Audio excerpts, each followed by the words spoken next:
Hi there, everyone. I hope you all doing very well. Okay, so this primer deals with chord diagrams. This is more prevalent for guitarists, acoustic guitarists, electric guitarists. Um, so if you're a bass guitarist or anything like that, it wouldn't really help you that much. So with that being said, let's get right down to it. So in front of us we have a chord diagram. Now chord diagrams are very important with regards to depicting what chords look like, and it's one of the, I guess, the industry standard of how to show where your fingers are supposed to go in relation to playing chords and what strings to play. So I think it's very important to first speak about these, how a chord diagram works, so that when you see those in any tutorials, you know what is expected.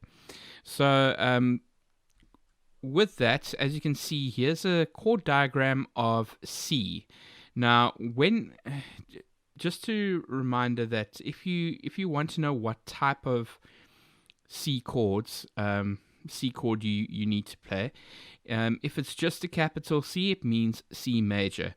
Now, in later lessons, if you haven't seen it, you will go into what makes a chord major and what what makes a chord minor. But for this purpose, we're just looking at this as an example. So the first thing that we need to look at is this letter over here. This is the chord name. So this is what the chord's name is when you want to write out a piece of music, or you want to know what kind of chord you want to play, basically. So the chord name is very important. Okay, secondly would be the nut. Now, remember, this is a chord diagram, and it's also a representation of the guitar fretboard. So the first thing that you need to see is that this thicker line over here represents the nut. Now, the nut, if you haven't been through the lesson, is the plastic piece there by the headstock that keeps your string in place, or keeps the strings in place. So that will be that part over there. And then every line going from below that horizontal line would be your fret bar. Okay, so that means that this would be the first fret, second fret, third fret, and so on. All right, so that's what it means by first fret bar, second fret bar. Secondly, we need to, or not secondly, but the next thing we need to look at are these three dots over here. Now, these three dots symbolize where to put your fingers. Okay, so you will need, like for this one over here, you need to put a finger on the first fret bar over there, then another finger on the second fret bar, and then this one will be for the third fret. And these are on those specific strings. With regards to the vertical lines are the strings. Now, when they say the first string, that is usually the string that is furthest away from you. That's the thinnest string of your guitar. So if it says first string, that means that if you put your guitar on your lap, that's the string furthest away from you, and then the sixth string would be the one closest to you. So it goes 1, 2, 3, 4, 5, and then 6. Just to remember that. So each of these vertical lines is a symbol of which string to put these fingers on. Then these numbers over here are also very important. Now, if there is, if you take a look over here, these numbers, okay, can stand for two different things. The first thing that it can point out is which fret to put it on. But more importantly, they usually put these numbers down here to tell you which finger to use. So for example, if you take a look at your left hand, starting from the finger closest to the thumb, your index finger would be finger number 1.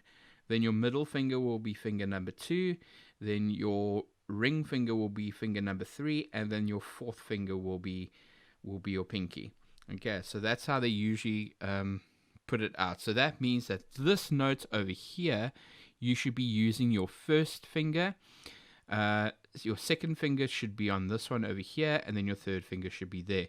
Now that is a suggested way. If you have another way that you can fret these specific points over here, you may do that. However, this would be the suggested way to do it.